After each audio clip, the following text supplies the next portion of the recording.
बिस्मिल्लाहिर्रहमानिर्रहीम। अस्सलाम वालेकुम, this is Mohammad Tayyab from Intersales Communication. आज हमारी वीडियो है 7 baby steps to financial freedom, यानी 7 ऐसी कौन सी छोटी छोटी सी आदतें हैं जो अगर हम अडॉप्ट कर लें तो हमें पैसे के मामले में फ़िक्र कम हो जाएगी या नहीं होगी। फाइनेंशियल फ्रीडम का मतलब ये है कि आपको पैसे की फ़िक्र से आज़ाद हो गए। तो ये हमने ज़्यादातर पॉइंट्स लिए हैं एक बुक से जिसका नाम है the total money makeover. Dave Ramsey ने ये बुक लिखी है और ये गरीब इंसान थे, लेकिन एज 4 ईयर्स की एज 26 ईयर्स की एज तक इनके पास $4 मिलियन जमा हो चुके हुए थे। लेकिन एक दफ़ा फिर उन्होंने अपने बेटे की पैदाइश पे ये सारी दौलत को लुटा दिया, उससे वो हाथ धो बैठे। लेकिन उसके साथ साथ उन्होंने सीखा बहुत कुछ और वो सीख के उन्होंने एक बुक लिखी जिससे हमने कुछ पॉइंट्स लिए हैं। तो ये इस वीडियो से आपको क्या फ़ायदा होगा कि इस वीडियो से आपको 7 ऐसी छोटे छोटे स्टेप्स के बारे में पता चलेगा जो फाइनेंशियल हेल्थ आपकी बेहतर करेंगे, जो आपको अमीर कर देंगे, जो आपको गुर्बत से बचाएंगे। तो ये छोटे छोटे से स्टेप्स हैं। सबसे पहला स्टेप है जिसको बताने से पहले हम आपको हु मूव्ड माई चीज़ वाली स्टोरी सुनाना चाहेंगे। तो हु मूव्ड माई चीज़ एक छोटी सी स्टोरी है जिसमें कुछ चंद चूहों के बारे में बताया जाता है कि एक तरह के लोग चूहे होते हैं जिनके पास एक अबंडेंस ऑफ चीज़ मिलती है, चीज़ उनकी खुराक होती है, वो उसको खाते रहते हैं और अगले दिन के बारे में फ़िक्र नहीं करते। जबकि उसके मुकाबले में कुछ ग्रुप ऑफ चूहे ऐसे होते हैं जिनको जब चीज़ का कोई ख़जाना मिलता है तो वो उस चीज़ के ख़जाने को खाते भी हैं और उस ख़जाने में से कुछ चीज़ लेके डेली बेसिस पे सेव करते रहते हैं, एक और जगह पे रखते रहते हैं। तो थोड़े अरसे के बाद क्या होता है कि जब वो पहले वाले ग्रुप ऑफ चूहे आते हैं तो वो देखते हैं कि जो ख़जाना था उनका वन फाइन मॉर्निंग ख़त्म हो गया और वो चीखते चिल्लाते रहते हैं, who move my cheese, who move my cheese, यानी मेरी चीज़ कौन ले गया, मेरी चीज़ कौन ले गया। जबकि दूसरे ग्रुप ऑफ जो चूहे होते हैं वो जब अपनी ख़जाने की जगह पे आते हैं और देखते हैं कि हमारे अब चीज़ नहीं पड़ी हुई तो वो वापस चले जाते हैं और जहाँ पे उन्होंने अपनी चीज़ इकट्ठी की होती है वहाँ पे जाके वो चीज़ वो वाली इस्तेमाल करते रहते हैं और नई चीज़ को ढूंढते रहते हैं।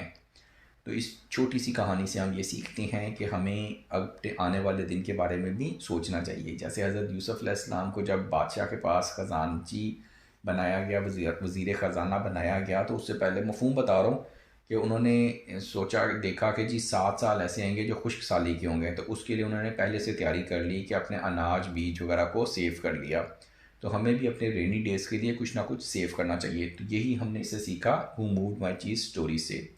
इसी तरह एक और स्टोरी है जो हम अपनी वीडियो स्टार्ट करने से पहले आपको बताना चाहेंगे, जो कि है फ्रॉक्स के बारे में, मेंढक के बारे में। कहा जाता है कि अगर आप एक गर्म पानी, एक मेंढक है उसके ऊपर गर्म पानी डालें तो वो फ़ौरन मेंढक उस जगह से भागने की कोशिश करेगा, निकलने की कोशिश करेगा और कामयाब हो जाएगा, उस जगह को छोड़ देगा जहाँ पे एकदम उसको गर्म पानी आया। जबकि इसके मुकाबले में अगर आप मेंढक को, फ्रॉक को किसी जगह पे रखें और उसके अंदर पानी पहले ठंडा हो, वो आहिस्ता आहिस्ता गर्म होता रहे, तो मेंढक वहीं पर रहेगा। और जब आहिस्ता आहिस्ता टेम्परेचर आप बढ़ाते रहेंगे मेंढक का, वो पानी का, और उसको बॉइलिंग हॉट वाटर भी कर देंगे तो मेंढक फिर वहाँ से निकल ही नहीं पाएगा। क्यों? क्योंकि वो पहले गर्म ठंडे पानी में यूज टू हो गया था और वहीं पे रहता रहा था। तो जो पहली तरह के मेंढक थे वो फ़ौरन भाग गए थे, दूसरी तरह के मेंढक थे वो वहाँ से निकल ही नहीं पाएंगे। इसी तरह हमारी ये स्टोरी से हमें पता चलता है कि हमारी लाइफ में भी समटाइम्स फाइनेंशियल ट्रबल्स आती हैं। तो अगर आप फाइनेंशियल ट्रबल्स के लिए तैयार होंगे तो आप उन फाइनेंशियल ट्रबल के साथ बेहतर तौर पे नंबर आसमा हो जाएंगे। लेकिन अगर आपने उन फाइनेंशियल ट्रबल्स के बारे में ना सोचा और उनके बारे में कोई प्रेपरेशन ना की तो फिर ये प्रॉब्लम में आ सकता है। तो ये छोटी छोटी सी 2 स्टोरीज़ थी जिनकी डेली लाइफ में बड़ी इंपॉर्टेंट है। और तीसरी बात जो हम करना चाहेंगे वो है सिंड्रोम ऑफ डिनाइल। डिनाइल का मतलब क्या है? इनकार करना। कि समटाइम्स क्या होता है कि हमें कहीं पे पेन होती है, कोई सिम्टम्स होते हैं, लेकिन हम उसको इग्नोर कर देते हैं, तो वो फिर क्या होता है, बड़ी बीमारी हो जाती है। इसलिए कहा जाता है कि परहेज़ इलाज से बेहतर है।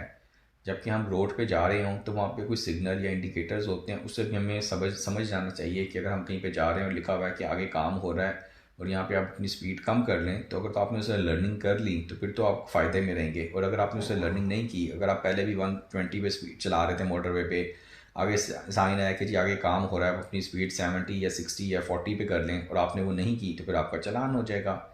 तो ये इसको कहते हैं सिंड्रोम ऑफ डिनाइल। और हमें या तो एक्सेप्ट करेंगे या फिर रिजेक्ट करेंगे। रिजेक्ट करने का मतलब है कि डिनाइल कर रहे हैं आप, तो फिर भी प्रॉब्लम आ जाती है लाइफ के अंदर। अच्छा जी, पहली इसमें स्टेप है कि आप, वो कहता है मुसन्निफ़ कहता है कि आप कम अज़ कम $1000 जो पाकिस्तान में आजकल के मुताबिक तकरीबन 2,75,000 रुपये के करीब या 2,60,000 रुपये के करीब बनते हैं, वो आप अपने एमरजेंसी फ़ंड के तौर पे लाजमी सेव करके रखें और ऐसी जगह पे रखें जहाँ से आप उसको ईज़िली इस्तेमाल भी कर सकें और आप उसको बहुत ज़्यादा यूज़ भी ना करें, और अगर आपने कभी उसको इस्तेमाल किया तो आप उसको फ़ौरन से पहले रीफ़िल कर लें। तो ये जो है ये $1000 भी हो सकता है और ये 1 मंथ की सैलरी भी हो सकती है, लेकिन आइडियली $1000 इसको हमें कंसिडर करना चाहिए। 2,60,000, 2,65,000, 2,70,000 जो आप अपनी एक जगह पे सेव करें और रेनी डेज़ के अंदर उसको इस्तेमाल कर लें। तो ये पहला स्टेप है फाइनेंशियल हेल्थ के लिए। दूसरा स्टेप क्या है कि जी स्नोबॉल इफेक्ट, यानी कि डेट्स जो उनसे होते हैं, जो लोन होते हैं, ये स्नोबॉल इफेक्ट होता है। स्नोबॉल इफेक्ट का मतलब क्या होता है कि पहाड़ से अगर छोटा सा बर्फ़ का टुकड़ा गिरता है तो वो आहिस्ता आहिस्ता बड़ा होता जाता है, और जब वो बिल्कुल ज़मीन पे आता है तो उसके साथ और भी बर्फ़ के तोंदे इकट्ठे हो जाते हैं और वो फिर नीचे बहुत बड़ा एक पत्थर हो जाता है या बहुत बड़ा हो जाता है।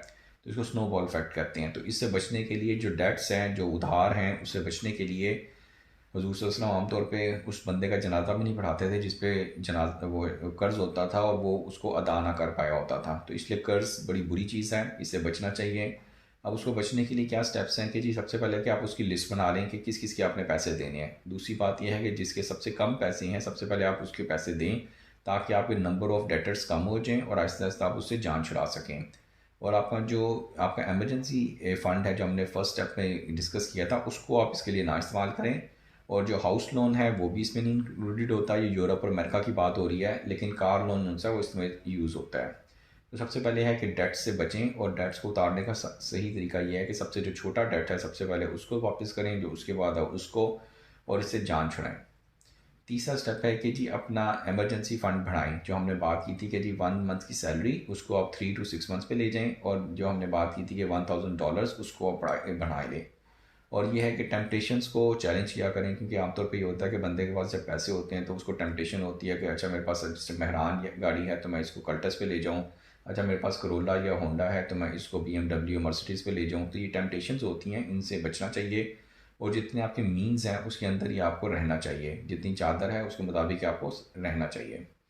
चौथा स्टेप है कि जी अपनी इनकम का 15% कम अज़ कम सेव किया करें और प्लस इन्वेस्ट भी किया करें। सेविंग से अगला स्टेप है इन्वेस्टमेंट का, कि जो ऐसी इन्वेस्टमेंट जो कि आपको और पैसे को और बनाए। एक मर्फ़ी का लॉ उसने बताया है कि जी मर्फ़ी का एक लॉ है कि anything that can do go wrong will go wrong and at the worst possible time. यानी कि अगर आप समझते हैं कि कभी ये प्रॉब्लम हो सकती है तो वाकई वो प्रॉब्लम हो जाती है।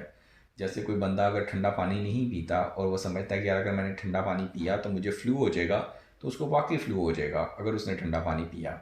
इसलिए कहा जाता है कि hope for the best and plan for the worst, right. तो हमें सेविंग मोड से इन्वेस्टमेंट मोड पे जाना चाहिए, और अपनी इनकम का, जो इकोनॉमिस्ट हैं वो तो 25% कहते हैं कि आपकी इनकम का 25% सेव होना चाहिए, लेकिन चलें 15% तो कम से कम लाजमी सेव करना चाहिए।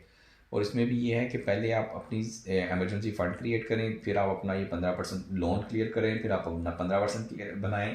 पहले ये करें, बाद में बाकी स्पेंडिंग करें। ये नहीं करना कि पहले आप स्पेंडिंग करें और बाद में जो बच जाए वो सेविंग करें। 50-30-20% का भी एक रूल है, वो भी हम इंशाअल्लाह एक वीडियो बना के आपको ज़्यादा बेहतर तौर पर एक्सप्लेन कर देंगे।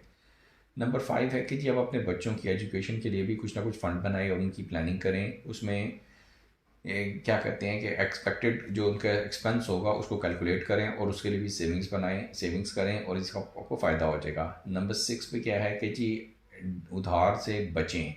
Calculate the expected education expense, और उसमें जो डेट्स हैं उनसे बचें और अपने आप को हर मुमकिन कोशिश पे उधार से बचा के रखें, क्योंकि कर्ज़ जो है वो बहुत बुरी चीज़ है।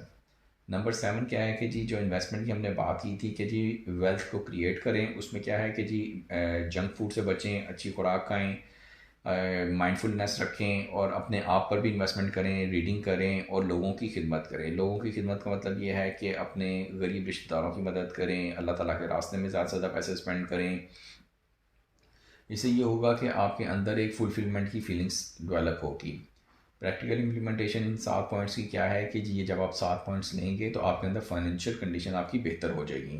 तो हमारी छोटी सी वीडियो थी जो कि हमने मिनी हैबिट्स के बारे में बात की, जो फाइनेंशियल हेल्थ के लिए बहुत ज़रूरी हैं। अपने फीडबैक से ज़रूर आगाह कीजिएगा। आप सबके टाइम का बहुत बहुत शुक्रिया।